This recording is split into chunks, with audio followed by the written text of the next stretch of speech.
Shaking, folks. Back with another reaction, back with some more Alanis Morissette. And we're going back to her 1995 album, Jagged Little Pill, and we're up to the big one, which is to say we're up to You Oughta Know, the one track from Alanis going into this journey, which I did know in advance. And it's funny, as a short personal anecdote, I'll mention, for those who might be finding this without knowing, sort of the background of the channel and my history, which I've talked about in some videos. I was born in 1980, so in 1995, I was just entering high school. It was probably my freshman year in high school.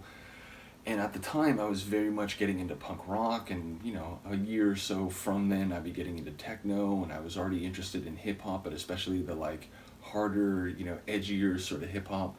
So a lot of the music I was listening to in the mid-90s was fast, it was hard, it was, aggressive style music. A lot of the punk rock I listened to was hardcore punk, especially hardcore punk from the 80s, even though I was listening in the mid-90s. So every once in a while I would hear a pop tune, or a tune that was, top 40, played on the radio, played on MTV, that would, make me turn my head a bit and catch my ear. And oftentimes it was because it was a pop tune with some edge, with some fire, with some power, and this was one such tune. Now, because of everything, I was a teenager going through high school and all the drama that entails, and I was going to punk shows, and again, very shortly after that, I would get into techno and eventually buy turntables and start to buy records. So my music life was just quite full, and I ended up not taking the full journey, which is a shame, but again, one of the cool things about doing these reactions is I can sort of, try to catch up on time and experience some of these songs and go through albums, just track by track in the way that a lot of people would have or did at the time. So yeah, again, this tune has an edge to it. It's got an audacity, a defiance to it, and it's a track that not only for the sonics, but for the vocal delivery especially, really caught my ear, and it was like, wow, that is a badass tune. That is a track that, she is staking out what other people, including this other person in particular, should know, and, how she feels about it. So, yeah, it was just a very powerful and defiant tune that caught my ear, so it'll be cool to go back through it now. I've heard it over the years, multiple times. I don't think I've heard it recently or, since I began doing reaction videos, which is maybe a year and a half, so it'll be nice to hear it in this context. So let's give it a go. This is Alanis Morissette. The track is You Oughta Know, and it's from her 1995 album, Jagged Little Pill. I want you to know that I'm happy for you. I wish nothing but the best for you both. I know the version of me, is she perverted like me? Would she go down on you in a theater? Does she get like money, and would she have your baby? I'm sure she'd make a really excellent mother. 'Cause the love that you gave every day wasn't able to make it out for you to be open wide. No. And every time you speak the name, does she know how you told me to hold me till you died? Till you died, but you're still alive, and I'm here to remind you of the mess you left when you went away. It's not fair to deny me of the cross I bear that you did to me. You ought to know. You The bass. very well. Things look peaceful. I'm not quite as well. I thought you should know. Did you forget about me, Mr. Duplicity? I hate to bug you in the middle of dinner. There was a slap in the face, how quickly I was replaced. And are you thinking of me when you fuck her? 'Cause the love that you gave every day wasn't able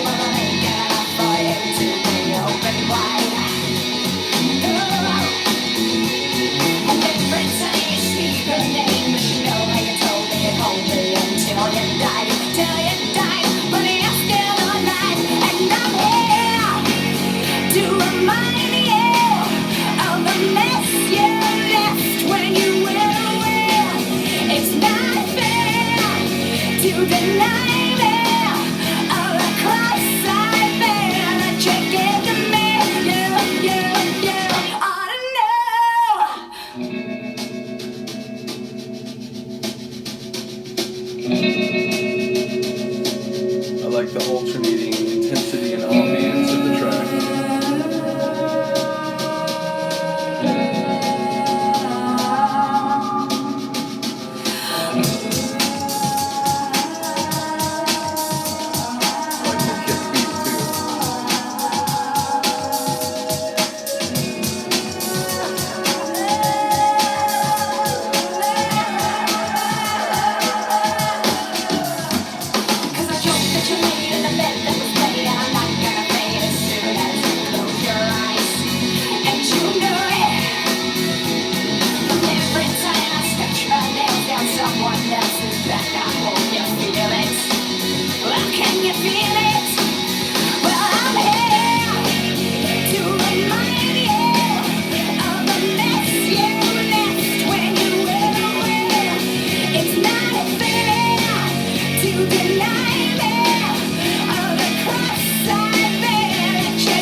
The end of the tune went to that like really high sonic level, that like, you know, like overdrive level in the last like measure or so.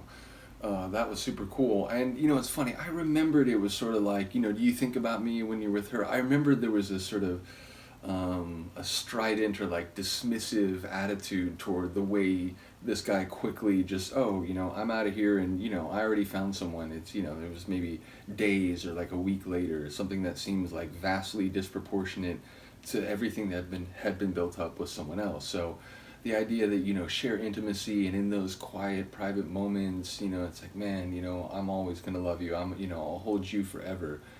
And then it's like, boom, suddenly your attitude changes and you're out the door. And it was like, you know, from her point of view, it's like there was no attempt to like find, you know, some way to make it work, or, you know, you didn't even put in the effort. It's like you were just gone, and, you know, overnight you seemed to find this other person, and like, oh, you must be satisfied. But I like forgot some of the lines of like, is she a freak like me? Would she go down on you in a theater? It was like, holy crap, imagine that for like an opening line or an opening stanza of a song that's like huge. And I, like, you know, in the moment, I don't remember, like on MTV, did they edit any of this? Like presumably the F-bomb that we heard a little bit later, presumably that was stifled or bleeped out in some way. But yeah, again, to start a tune that's on like a, you know, alternative rock, but, you know, going to be played on like pop radio stations and so on, a tune that starts that boldly and that, again, defiantly, it's just, you know, it's not fair, like this is ridiculous.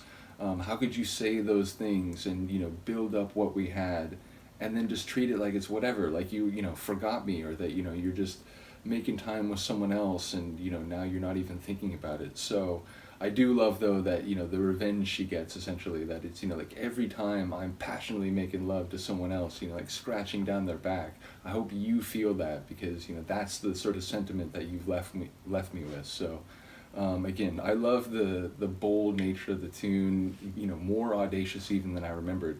And as I said, as someone who was into punk rock, it's, you know, this isn't punk rock, it's, you know, sort of alternative rock that has that, you know, intense and then more ambient, intense, ambient. It sort of goes back and forth in the structure in that way.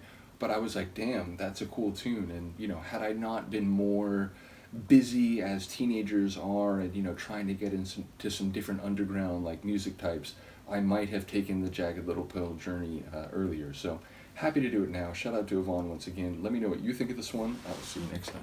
Peace.